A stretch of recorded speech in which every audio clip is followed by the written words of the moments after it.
आणि आता सगळ्यांना सावध करणारी बातमी। शेअर मार्केटमध्ये मोठा नफा झाल्यानं यंदा त्या वृद्ध दाम्पत्याची दिवाळी मोठ्या उत्साहात साजरी होणार होती। मात्र एक फोन आला आणि त्यांनी कमावलेले 58 कोटी 58 मिनिटांपेक्षा कमी कालावधीत अक्षरशः गायब झाले।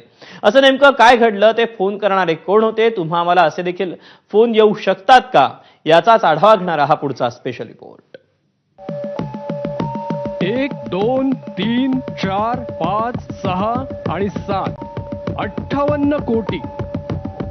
58च्या पुढे लागलेले शून्य मोजण्यासाठी जेवढा वेळ लागला असेल तेवढ्याच वेळात मुंबईतल्या वृद्ध दाम्पत्याला 58 कोटींचा गंडा घालण्यात आला। ठकसेनांची मोडस ऑपरेंडी म्हणजे पद्धत तीच, डिजिटल अरेस्ट। वृद्ध दाम्पत्याला फोन करणाऱ्यानं स्वतःला ईडीचा अधिकारी असल्याची थाप मारली। मात्र थोड्याच वेळात त्यांच्या पायाखालची वाळूच सरकली, कारण त्यांच्या 18 खात्यांमधून तब्बल 58 कोटी 13.5 लाखांची रक्कमच गायब झाली होती। एक कॉल आला आणि त्यांना सांगण्यात आलं की जो पैसा तुम्हाला मिळाला आहे तो मनी लॉन्ड्रिंगचा पैसा आहे। यानंतर याच दाम्पत्यावरती दबाव टाकण्यात आला आणि भीतीपोटी या दाम्पत्याने थोडेसे पैसे हे दिले। चौकशी केली असता विशिष्ट कालावधीनंतर पैसे दिले जातील असं सांगण्यात आलं। मात्र फोन करणाऱ्यानं प्रतिसाद देणं बंद केल्यानंतर आपली फसवणूक झाल्याचं दाम्पत्याच्या लक्षात आलं। त्यांनी पोलीस ठाण्यात धाव घेतली। पोलिसांनी लागलीच तपासाची चक्र फिरवत तिघांना अटक केली।